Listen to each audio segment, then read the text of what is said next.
పట్టణ మారిస్పేట్లోని మఠం బజార్లోని సువర్ణ సూర్యకాంతం సనారి వారి మందిరంలో ఆదివారం పలు కార్యక్రమాలు నిర్వహించారు.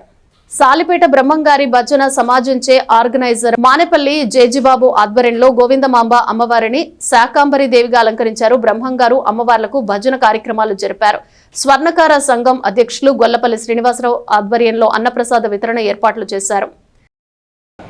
శాకాంబరి అవతారంలో మాతా గోవిందమాంబ సమేత వీరబ్రహ్మేంద్ర స్వాముల వారి భజన భక్త సమాజం సాలిపేట తెనాలి వారిచే ప్రతి సంవత్సరం ఈ కార్యక్రమం చేస్తూ ఉంటాము. దానిలో భాగంగా ఈరోజు ఈ కార్యక్రమాన్ని జరుపుతున్నాము. గత 75 సంవత్సరాలుగా ఈ భజన భక్త సమాజం నిర్వహిస్తున్న ఈ భజన కార్యక్రమాల్లో భక్తులు అలాగే సభ్యులు అందరూ కూడా చక్కగా విచ్చేసి ఈ కార్యక్రమాన్ని జయప్రదం చేస్తూ ఉన్నారు. ప్రతి సంవత్సరం వారి సహాయ సహకారాలతోటి ప్రతి సంవత్సరం ఈ కార్యక్రమాన్ని ఇలా జరుపుకుంటూ వెళ్తున్నాం. మేము ప్రతి సంవత్సరం ఎంతో బ్రహ్మంగారి భజన కోరిన వారింట బంగారంగా బ్రహ్మంగారి భజన ప్రతి ఎవరు కోరుకుంటే వారింట మా సమాజం వారు చేస్తూ ఉంటారు.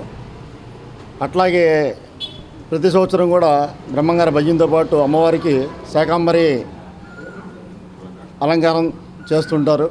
దాంతోపాటు అందరూ పాల్గొని ఎంతో ఉత్సాహంగా ఈ కార్యక్రమం చేసుకుంటాం ప్రతి సంవత్సరం. ఇది ఎంతో శుభదాయకం అందరికీ. ఈ భజన చూసిన వారికి కానీ వచ్చిన వారికి కానీ వింటున్న వారికి కానీ ఎంతో బ్రహ్మంగారు అన్ని వేళలా అన్ని సమకూరుస్తారు. బ్రహ్మంగారిని మనం నమ్ముకుంటే దేది లోటు ఉండదు. ఆయన్ని మనం మనస్ఫూర్తిగా నమ్ముకోవాలి. అట్లాగే సాలిపేట వారిచే ఈ భజన కార్యక్రమం జరిపించేవారు. గోవిందమ్మ వారి వీరబ్రహ్మేంద్ర స్వామి వారి యొక్క ఉత్సవంలో మరి మా తెనాలి పట్టణ స్వర్ణకార సంఘ అధ్యక్షులు బ్రహ్మశ్రీ గొల్లపల్లి లక్ష్మీ శ్రీనివాసరావు గారు మరి ఇత్యాది పెద్దలు మా సంఘ సమాజ గౌరవ సభ్యులు తాళపతుల గోపాకృష్ణ గారు అలాగే అందరూ సంపూర్ణ సహకారం అందించి ఇది స్వామివారి కార్యక్రమంగా చక్కగా విజయవంతం చేస్తున్నారు. అందరికీ స్వామివారి కృప కలగాలి.